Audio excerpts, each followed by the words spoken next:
श्री कृष्ण और बलराम के जन्म की कहानी। यह कथा महाभारत और श्रीमद् भागवत पुराण में वर्णित है।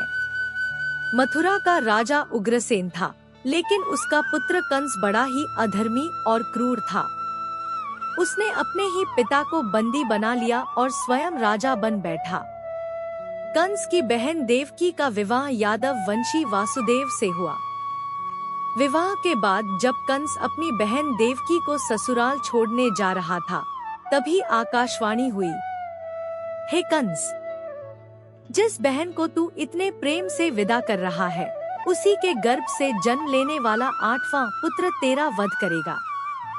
यह सुनकर कंस क्रोधित हो उठा और देवकी को मारने के लिए तैयार हो गया, लेकिन वासुदेव ने वचन दिया कि वे उनके हर संतान को कंस को सौंप देंगे। कंस ने उन्हें बंदी बना लिया और एक एक करके उनके 6 पुत्रों को मार डाला। बलराम का जन्म। वासुदेव और देवकी का 7वां पुत्र गर्भ में आया, लेकिन भगवान विष्णु की कृपा से योगमाया ने इस गर्भ को रोहिणी, वासुदेव की दूसरी पत्नी, के गर्भ में स्थानांतरित कर दिया। यही शेषनाग के अवतार बलराम थे। इस चमत्कार से कंस को लगा कि देवकी का 7वां गर्भ नष्ट हो गया। श्री कृष्ण का जन्म। जब देवकी के 8वें पुत्र के रूप में भगवान विष्णु स्वयं जन्म लेने वाले थे, तब चारों ओर अद्भुत वातावरण था। भाद्रपद मास की कृष्ण पक्ष की अष्टमी की रात थी, जब भगवान श्रीहरि ने स्वयं देवकी के गर्भ से जन्म लिया। वे 4 भुजाओं वाले दिव्य शंख, चक्र, गदा और पद्म धारण किए हुए थे।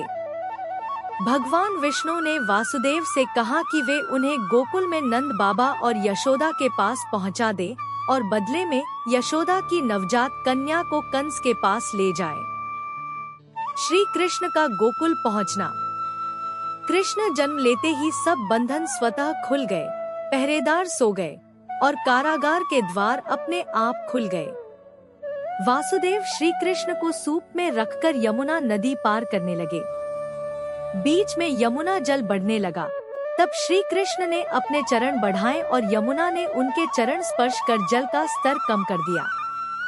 गोकुल पहुंचकर वासुदेव ने श्री कृष्ण को माता यशोदा के पास सुला दिया और वहां सो रही नवजात कन्या को लेकर वापस मथुरा आ गए।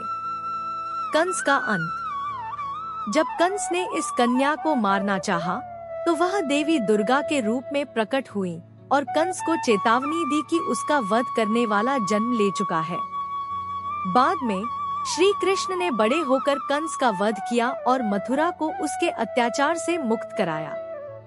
इस प्रकार बलराम और श्री कृष्ण का जन्म दिव्य लीलाओं से भरपूर था, जो आज भी भक्तों के लिए प्रेरणा और भक्ति का स्रोत है।